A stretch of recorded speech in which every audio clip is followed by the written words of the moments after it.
Welcome to my YouTube channel. आज हम लोग क्लास 9th के जो प्रश्नावली है 12.2 के क्वेश्चन नंबर 2 को करेंगे। ठीक है, तो आइए सबसे पहले क्वेश्चन को समझते हैं और उसे सॉल्व करते हैं। क्वेश्चन क्या कर रहा है, एक चतुर्भुज ABCD का क्षेत्रफल ज्ञात कीजिए। इतना तो समझ में आ गया कि एगो चतुर्भुज का क्षेत्रफल ज्ञात करना है। उसके बाद जिसमें AB 3 centimetre, BC 4 centimetre, CD 4 centimetre और AD 5 सेंटीमीटर और एक चीज क्या दिया हुआ है, AC दिया हुआ है 5 सेंटीमीटर। ठीक है, तो सबसे पहले हम लोग क्या करेंगे, फिगर ड्रॉ करेंगे और देखेंगे कि क्या क्या दिया हुआ है। एक चतुर्भुज है, तो सबसे पहले एक चतुर्भुज बना लेते हैं। उसके बाद इसका नाम दे दीजिए ABCD। अब जैसे जैसे जो दिया हुआ है लिख देंगे। AB कितना है, 3 सेंटीमीटर, BC 4 सेंटीमीटर, CD कितना है, 4 सेंटीमीटर और AD कितना दिया हुआ है, 5 सेंटीमीटर। ठीक है, और एक चीज और दिया हुआ है क्या, AC, यानी AC को हमको मिलाना पड़ेगा। चलिए, गर्मी वाला AC नहीं, यहाँ पे AC त्रिभुज का विकर्ण है। AC कितना दिया हुआ है, 5 सेंटीमीटर। अब कह रहा है कि इस चतुर्भुज का क्षेत्रफल ज्ञात करिए। सबसे पहले देखिएगा, ये मैथ दो तरीके से बनेगा, लेकिन हम लोग इजी वाला तरीका से बनाते हैं। तो सबसे पहले इस त्रिभुज में चलते हैं। कौन सा त्रिभुज है, त्रिभुज ABC में, ABC में पाइथागोरस प्रमेय लगा के देखेंगे कि इन दोनों भुजाओं के वर्गों का योग इसके बराबर आ रहा है कि नहीं। अगर आ जाएगा तो यानी ये 90 डिग्री है, समकोण त्रिभुज बन जाएगा। आसानी से क्षेत्रफल निकाल लेंगे। तो लगाते हैं। सबसे पहले इसके सामने वाला भुजा क्या है, पाइथागोरस प्रमेय से लिखिएगा। कर्ण क्या है, इसके सामने वाला भुजा कर्ण कहते हैं। भी हम लोग चेक करें, हम लोग को खुद नहीं पता कि कर्ण कौन सा है। ठीक है, तो 5 का स्क्वायर, 3 का स्क्वायर और प्लस 4। ठीक है, 25 is equal to 9 plus 16। 25 is equal to 25 आ जा रहा है, यानी ये जो हम लोग का कोण है 90 डिग्री। यानी अब ये त्रिभुज क्या हो गया, समकोण। यानी समकोण त्रिभुज का क्षेत्रफल का फॉर्मूला लगा देंगे। त्रिभुज ABC एक समकोण त्रिभुज है, एक समकोण त्रिभुज है। ठीक है, तो इस त्रिभुज का, त्रिभुज ABC का क्षेत्रफल क्या हो जाएगा, जो समकोण त्रिभुज का क्षेत्रफल होता है 1/2 गुने आधार गुने ऊंचाई।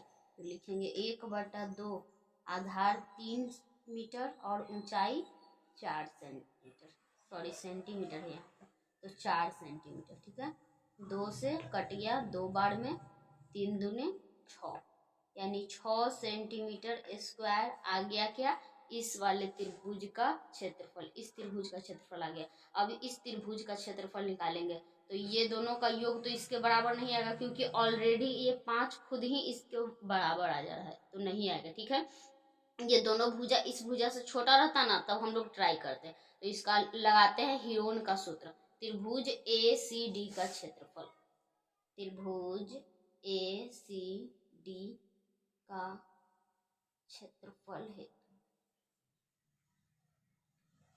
सबसे पहले क्या करेंगे, त्रिभुज का अर्ध परिमाप,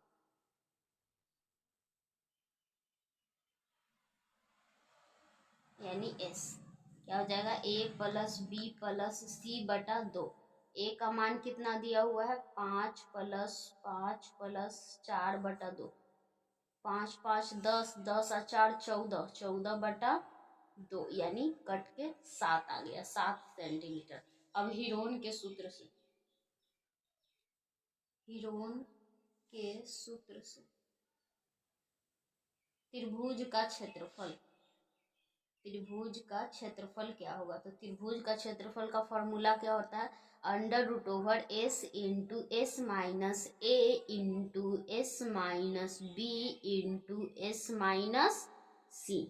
यही होता है हम लोग का सूत्र। तो आइए हम मान पुटअप करते हैं। तो एस का मान कितना आया है 7, एस का मान कितना आया है 7, तो 7 into 7 minus 5 into 7 minus 5 into 7 minus 4, 7 minus 4 sorry 7, यहाँ पे एस लिख दिए। ठीक है, आइए अब हम लोग कैलकुलेट करते हैं। 7 तो ये तो 7 ही रह जाएगा, इंटू 7 में से 5 गया 2, 7 में से 5 गया 2 गुने 7 में से 4 गया 3,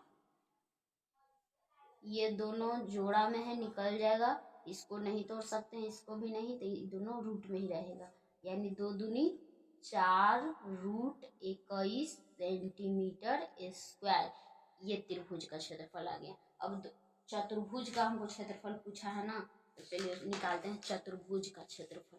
ठीक है, तो चतुर्भुज यहाँ पे लिखेंगे, चतुर्भुज ABCD का क्षेत्रफल बराबर क्या हो जाएगा, पहला त्रिभुज का क्षेत्रफल, पहला त्रिभुज का क्षेत्रफल, त्रिभुज कौन सा नाम था पहला त्रिभुज का क्षेत्रफल, ABC का क्षेत्रफल, ABC का क्षेत्रफल, और दूसरा त्रिभुज क्या था, त्रिभुज ACD का क्षेत्रफल, प्लस त्रिभुज ACD का क्षेत्रफल। ठीक है, पहला त्रिभुज का क्षेत्रफल आया था 6 सेंटीमीटर स्क्वायर, प्लस दूसरा का क्षेत्रफल कितना आया, तो 4 रूट 21 सेंटीमीटर स्क्वायर, तो लिखेंगे 4 रूट 21 सेंटीमीटर स्क्वायर, लिखेंगे 6 प्लस 4 रूट 21 सेंटीमीटर स्क्वायर, यही क्या हो जाएगा आंसर। आप NCERT के बुक में देखिएगा तो हो सकता है इस रूट 21 का मान रख के भी इसको आंसर ला दे, लेकिन ये आंसर को भी कोई आपको काटेगा नहीं, ये आंसर भी आपका सही है। ठीक है, समझ में आ गया होगा। वीडियो अच्छी लगी हो तो वीडियो को लाइक करें, चैनल पर नए हैं तो चैनल को सब्सक्राइब कर लीजिए। मिलते हैं नेक्स्ट वीडियो में, धन्यवाद।